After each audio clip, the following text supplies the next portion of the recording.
उत्तर प्रदेश सरकार के लगभग 4 साल हो गए और 4 सालों में क्या उपलब्धि की और क्या कारनामे किए इस वीडियो में हम बखान करेंगे और जिक्र करेंगे। नमस्कार, मैं मौजूद हूं दुर्गेश मिश्रा एक नए मुद्दे के साथ में। वीडियो अंत तक जरूर देखिए और समझिए कि आखिरकार 2022 में चुनावों की रणनीति और सीटों की रणनीति के आधार पर योगी जो दावा कर रहे हैं कि 350 सीटें हम पार करेंगे, उनका गुणसूत्र क्या है, क्या ऐसे कारनामे हैं, क्या ऐसी चीजें हैं, क्या ऐसी बातें हैं, क्या ऐसी सहूलियत है जो जनता के दिल में घर करेगी और क्या ऐसी बदनामी है जो जनता योगी को दरकिनार करेगी। इस पूरे वीडियो में सिलसिलेवार तरीके से समझने की कोशिश कीजिएगा।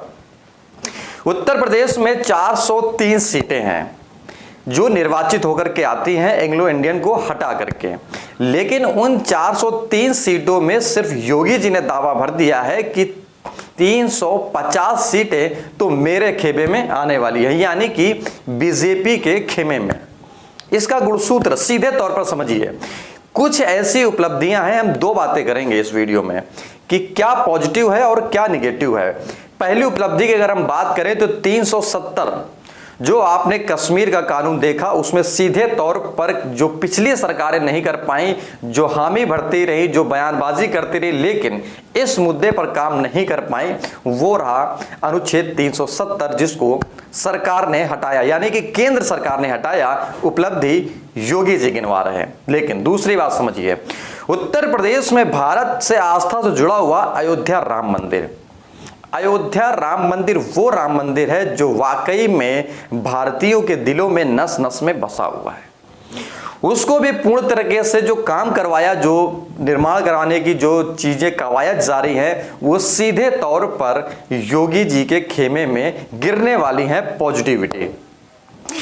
अगर हम बात करें तीसरी बात तो महिलाओं, मुस्लिम महिलाओं के लिए जो 3 तलाक की जो बात करी गई, हटाने की बात करी गई, उसको लेकर भी योगी जी अपने पक्ष में कई सारी ऐसी बातें हैं, जो कई सारे ऐसे वोट बैंक हैं जो लेकर आएंगे, जो सीट है यानी कि जो 350 की बातें कर रहे हैं, वो कहीं ना कहीं सहूलियत देंगे। अगर हम और भी बात करें तो महिलाओं की कई सारी योजनाओं को ऐसा यूपी में लॉन्च किया, चाहे वो उज्ज्वला योजना हो, चाहे वो गरीबी रेखा से योजना हो, चाहे वो बेरोजगारी भत्ता हो, महिलाओं के लिए कई सारी ऐसी योजनाएं हैं तरह तरह की जो महिलाओं को दी गई। हालांकि ये तो योगी जी की ये बातें रही जिसमें इन सब बातों को मिलाकर बात करें तो 350 सीटें इन्हीं बातों से निकलने वाली है। लेकिन कुछ ऐसी बातें हैं जो वाकई में किसी के दिल में घर कर चुकी हैं। कौन सी ऐसी बातें हैं वो भी आप समझिए सिलसिलेवार तरीके से। नोटबंदी एक भारत में ऐसा कारनामा लेकर के आई जो वाकई में आपको और योगी जी को हैरान कर दिया। कैसे? नोटबंदी के बाद जो लाइन लगी, जो कतारें हुई, जो मौतें हुई भारत में, वो देखने काबिले तारीफ थी। लेकिन इसके लिए आपने देखा होगा कि गरीब ही लाइन में लगा, ना कि कोई अमीर। यानी कि सरकार ने उसमें क्या खेल खेला, ये किसी के पास कोई पुख्ता जानकारी नहीं है। दूसरी हम बात करें, जो चुनाव से पहले एक हामी भरी जाती थी, वो था काला धन। ना तो काला धन पूर्ण रूप से दिखाई दिया और ना ही समझ में आया। तीसरी एक बात थी कि आपके खाते में 15 लाख रुपए आएंगे, वो भी बात झूठी निकली, यानी कि वो भी सीधे तौर पर कहीं ना कहीं एक जुगलबंदी, एक भोपू की तरह बजाया गया, ये यूज किया गया, लेकिन जमीन पर नहीं दिखाया गया। चौथी बात है वो है बेरोजगारी। यूपी की बात करें या अन्य राज्यों की बात करें वो अलग अलग विषय है, लेकिन जो बेरोजगारी का आंकड़ा है वो वाकई में हैरत का है जमीनी स्तर पर। हालांकि अगर ऊपर लेवल पे हम बात करें तो वाकई में अगर एक नौकरी बांटी जाती है तो उसका इतना विज्ञापन किया जाता है कि उसको देखकर शायद आम जनता यही समझेंगे कि वाकई में उत्तर प्रदेश में रोजगारों की तो बौछार हो रही है। लेकिन जमीन पे क्या है वो आप स्वयं जानते हैं।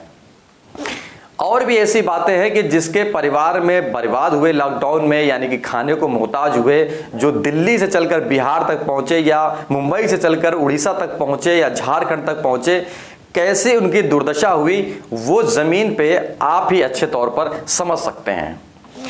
एक और बात, जो आंकड़े आपने देखे होंगे, जो मौत के आंकड़े कोरोना काल में आ रहे थे, वो भी बेतुका आंकड़े, यानी कि जमीन पे कुछ और था, आंकड़े कुछ और के दिखाए जा रहे थे और भी अगर हम बात करें तो ऑक्सीजन एक ऐसा मुद्दा बना था जो वाकई में लोगों को करोच रहा था, यानी कि झकझोर रहा था। जब ऑक्सीजन नहीं मिल रही थी तो लोग अपने ही परिवारजनों को, अपने ही मिलने वालों के आंखों के सामने मरते हुए देख रहे थे।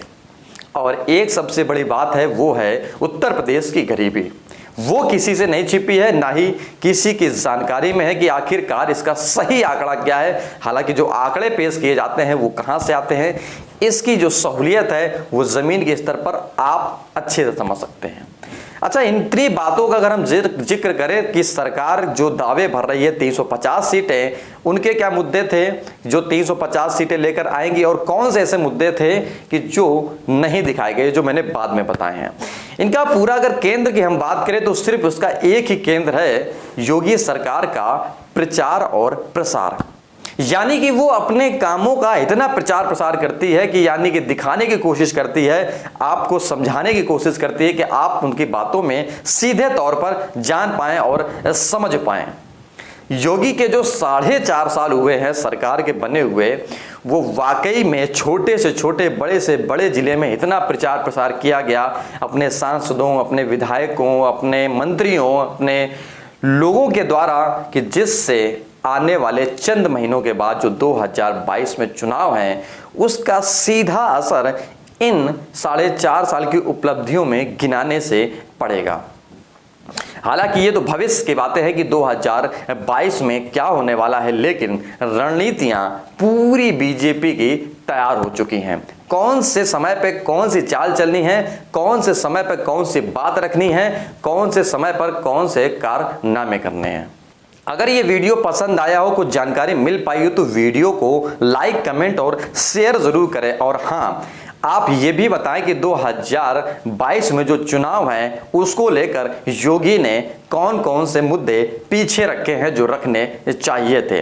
वीडियो को पूरा जरूर देखें, समझें, शेयर जरूर करें। वो इसलिए क्योंकि आप वीडियो देखेंगे और समझेंगे तो ये हमारी ताकत होगी, ये आगे चलकर आपके लिए और हमारे लिए और देश के लिए कहीं ना कहीं काम आने वाली है।